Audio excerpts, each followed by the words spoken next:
Good morning আমার প্রিয় ছাত্রছাত্রী ও ভাই বোনেদের। আগের দিনে আমরা বহির্জাত প্রক্রিয়া ও সৃষ্ট ভূমিরূপ এর যে 5 নম্বরের প্রশ্নগুলি ছিল, 6টা আমি বলেছিলাম ইম্পর্টেন্ট প্রশ্ন, তার মধ্যে আমরা 3টি আলোচনা করেছিলাম। আজকে পরের 3টি আমরা আলোচনা করব। তো আমাদের 4 নম্বর প্রশ্ন হচ্ছে কি না, বায়ুর ক্ষয়কার্যের ফলে সৃষ্ট ভূমিরূপ চিত্রসহ আলোচনা করো। তাহলে আমরা একইভাবে পয়েন্ট করব। বায়ুর ক্ষয়কার্যের ফলে সৃষ্ট ভূমিরূপ আন্ডারলাইন করব, তারপর নিচে লিখব বায়ু ক্ষয়কার্যের ফলে সৃষ্ট ভূমিরূপগুলি হলো। তো তার আগে আমরা লিখব বায়ুর ক্ষয়কাজ এবং ক্ষয়কার্যে সৃষ্ট ভূমিরূপ নির্ভর করে প্রধানত বায়ুর গতিবেগ এবং বায়ুতে উপস্থিত বালুকণার আকৃতি ও পরিমাণের ওপর। বায়ুর ক্ষয়কার্যের ফলে সৃষ্ট ভূমিরূপগুলি কি? 1 নম্বর পয়েন্ট হচ্ছে গৌর।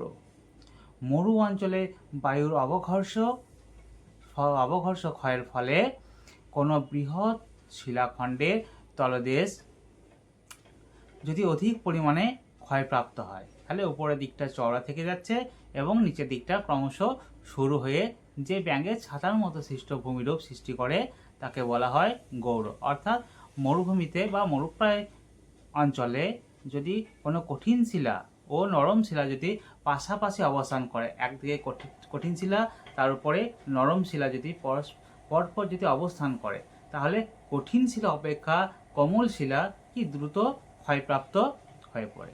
তখন সেটিকে কি দেখতে আমাদের ব্যাঙের ছাতার মতো মনে হয়, তখন তাকে আমরা গৌর বলি। উদাহরণ কি দেবে? সাহারা ও আরবের মরুভূমিতে এই ধরনের ভূমিরূপ দেখা যায়। এবার পরের পয়েন্ট দেবো আমাদের জীবজ্ঞান। মরু ও মরুপ্রায় অঞ্চলে আনুভূমিকভাবে পর্যায়ক্রমে কঠিন ও কোমল শিলার অবস্থান করে। যদি পাশাপাশি অবস্থান করে, একদিকে কঠিন শিলা, একদিকে নরম শিলা, আবার কঠিন শিলা, আবার নরম শিলা যদি পরপর যদি অবস্থান করে, তাহলে অবঘর্ষ ক্ষয় দ্বারা কঠিন শিলা অপেক্ষা নরম শিলা দ্রুত ক্ষয়প্রাপ্ত হয়ে ওঠে। তখন যে ভূমিরূপের সৃষ্টি করা হয় বা যে টিলা আকৃতির ভূমিরূপ সৃষ্টি করে, তখন তাকে বলা হয় জীবজ্ঞান। আফ্রিকা কালাহারি মরুভূমিতে জীবজ্ঞান দেখা যায়। পরের পয়েন্ট আমাদের 3 নম্বর পয়েন্ট। সুদীর্ঘ কাল ধরে অর্থাৎ দীর্ঘদিন ধরে বায়ু প্রবাহের দ্বারা ক্ষয়ের দরুন মরুভূমির নরম শিলাস্তর অপসারিত হয়ে উচ্চতা হ্রাস পায়।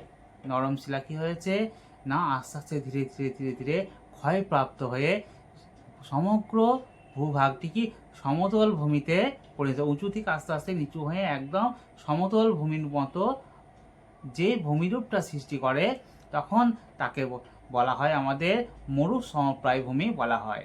আর এই মরু সমপ্রায় ভূমি কি হয়েছে, গ্রানাইট শিলার মতো কঠিন শিলায় গঠিত হওয়ায় প্রায় গোলাকার মস্তকের মতো অনুচ্চ টিলাগুলিকে ইনসেলবার্জ বলা হয়। উদাহরণ কি দেবে? আফ্রিকা কালাহারি মরুভূমিতে ইনসেলবার্জ দেখা যায়। এটা হচ্ছে আমাদের 4 নম্বর প্রশ্ন। আমি তোমাদেরকে বড় প্রশ্নের একটাও ছবি দিইনি। যদি তোমাদের ছবিতে কোনো অসুবিধা থাকে তাহলে আমাকে তোমরা কমেন্ট করে জানাবে, আমি সমস্ত ছবিগুলো তোমাদেরকে দিয়ে দেবো, যদিও তোমরা সব বই থেকে ছবিগুলো পেয়ে যাবে। পরের প্রশ্ন 5 নাম্বার। বায়ুর সঞ্চয় কাজের ফলে সৃষ্ট ভূমিরূপগুলি আলোচনা করো। বায়ুর সঞ্চয় কাজের ফলে যে সৃষ্ট ভূমিরূপগুলি রয়েছে আমাদের, সেগুলি কি? 1 নাম্বার পয়েন্ট হচ্ছে বালিয়াড়ি। তাহলে বালিয়াড়ি কাকে বলে? মরুভূমিতে চলমান বালিয়াড়ি।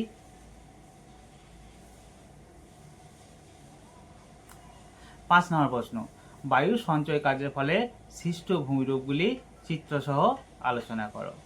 তো আমরা পয়েন্ট করব বায়ুর সঞ্চয় কাজের ফলে সৃষ্ট ভূমিরূপ, তারপর লিখব বায়ুর সঞ্চয় কাজের ফলে সৃষ্ট প্রধান ভূমিরূপগুলি হলো, হাইফেন দেবো, নিচে 1 নাম্বার পয়েন্ট করব বালিয়াড়ি।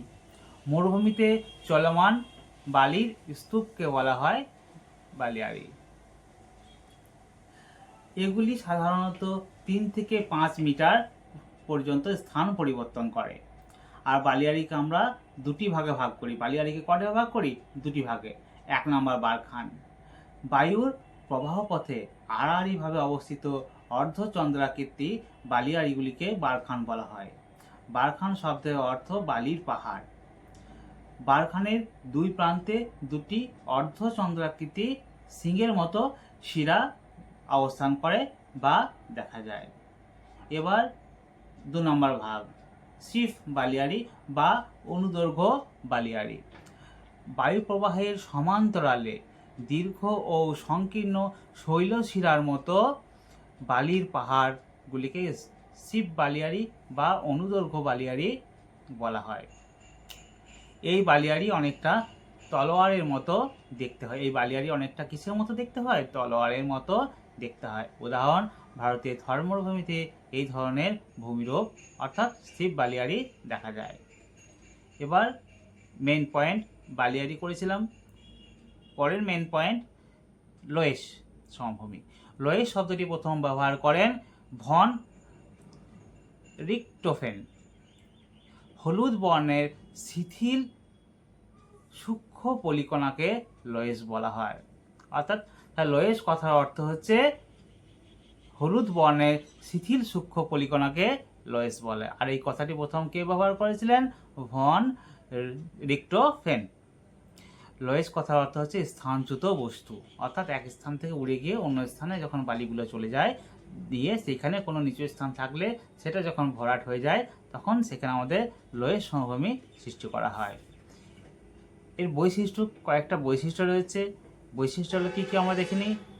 লোয়েস সমভূমির 1 নম্বর বৈশিষ্ট্য হচ্ছে লোয়েস সমভূমি দীর্ঘদিন ধরে কী হয়েছে না, এই সমভূমি সৃষ্টি হতে সময় নেয়।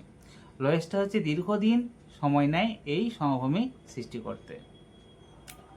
এবার পরের বৈশিষ্ট্য দেখে নেব আমরা। নম্বর বৈশিষ্ট্য, সঞ্চিত লোয়েস প্রবেশ্য ও উর্বর হয়। সঞ্চিত লোয়েসটা কি হয় আমাদের? না, প্রবেশ্য ও উর্বর হয়। 3 নম্বর বৈশিষ্ট্য, লোয়েস স্তরবিহীন হয়। লোয়েস সমভূমিতে কোনো স্তর দেখা যায় না। উদাহরণ কি? ইউরোপের রাইন নদী উপত্যকা অঞ্চলে এই সমভূমি দেখা যায়। তাহলে আমাদের 5 নম্বর প্রশ্ন কমপ্লিট হয়ে গেল। এবার 6 নম্বর প্রশ্ন, বায়ু শুষ্ক অঞ্চলে বায়ু ও জলধারার কাজের ফলে গঠিত ভূমিরূপগুলি আলোচনা করব আজকে। তো পয়েন্ট করব বায়ু ও জলধারার মিলিত কাজের ফলে সৃষ্ট ভূমিরূপ। এখানে কি লিখবো আমরা? না, মরু ও মরুপ্রায় অঞ্চলে বায়ু ও জলধারার মিলিত কাজের ফলে যে ভূমিরূপের পরিবর্তন ঘটায় সেই ভূমিরূপগুলি নিচে আলোচনা করা হলো। 1 নম্বর পয়েন্ট, ওয়াদি। আরবি শব্দ ওয়াদি কথার অর্থ শুষ্ক উপত্যকা। মরুভূমির ক্ষণস্থায়ী শুষ্ক নদীখাতকে ওয়াদি বলা হয়। ওয়াদির কিছু বৈশিষ্ট্য রয়েছে, সেই বৈশিষ্ট্যগুলি আমরা দেখে নেব। 1 নম্বর বৈশিষ্ট্য, প্রায় সারা বছর নদীখাত শুকনো থাকে। 2 নম্বর বৈশিষ্ট্য, স্বল্প দৈর্ঘ্যের হয় এগুলি, ওয়াদিগুলি স্বল্প দৈর্ঘ্যের হয়। 3 নম্বর বৈশিষ্ট্য কি দেখব? না, উচ্চভূমি থেকে প্লায়া পর্যন্ত বিস্তৃত হয় এগুলি। উদাহরণ কি? সাহারা মরুভূমিতে ওয়াদি দেখা যায়। এবার 2 নম্বর পয়েন্ট, পেডিমেন্ট। পেডি শব্দের অর্থ পাদদেশ। পেডি শব্দের অর্থ পাদদেশ এবং মন কথার অর্থ হচ্ছে পাহাড় বা পর্বত। অর্থাৎ পেডিমেন্ট কথার অর্থ হচ্ছে পাদদেশীয় পর্বত। 1882 খ্রিস্টাব্দে জি.কে. গিলবার্ট এর মতে শুষ্ক মরু অঞ্চলে পাহাড়ের তলদেশে শিলাময় মৃদু ঢাল যুক্ত ভূমিকে পেডিমেন্ট বলা হয়। উদাহরণ কি? সাহারার অ্যাটলাস পর্বতের দক্ষিণে পাদদেশীয় অঞ্চলে পেডিমেন্ট দেখা যায়। এবার পয়েন্ট, পরের পয়েন্ট, বাজাদা। শুষ্ক ও মরু অঞ্চলে পর্বতের পাদদেশে একাধিক পলিশঙ্কু পাশাপাশি অবস্থান করে এবং পরস্পরের সাথে মিশে গিয়ে যে মৃদু ঢালু ভূমিরূপ গঠন করে তাকে বাজাদা বলা হয়। বাজাদার উদাহরণটা আমরা দেখে নিই। সাহারা মরুভূমির অ্যাটলাস পর্বতের পাদদেশে বাজাদা দেখা যায়। এবার পরের পয়েন্ট, প্লায়া। মরু বা মরুপ্রায় অঞ্চলে নিম্নভূমিতে অবস্থিত লবণাক্ত জলের হ্রদকে প্লায়া বলা হয়। উদাহরণ, আমেরিকা যুক্তরাষ্ট্রের লা প্লায়া পৃথিবীর বৃহত্তম প্লায়া। এই যে আজকে যে 3টি প্রশ্ন আলোচনা করলাম, মাধ্যমিকে এই 3টির প্রশ্নের মধ্যে একটি অবশ্যই আসবে। তোমরা ভালো করে এই 3টি প্রশ্ন মুখস্থ করে নেবে। যদি কোনো অসুবিধা থাকে তোমরা আমাকে কমেন্ট করে জানাবে, তাহলে আমি তোমাদের যে সমস্যাগুলো সেগুলো আমি সমাধান করে দেব। আমার এই ভিডিওটি যদি ভালো লাগে তোমাদের, তাহলে আমার ফেসবুক পেজ এবং ইউটিউব চ্যানেলটি তোমরা সাবস্ক্রাইব করে দিও।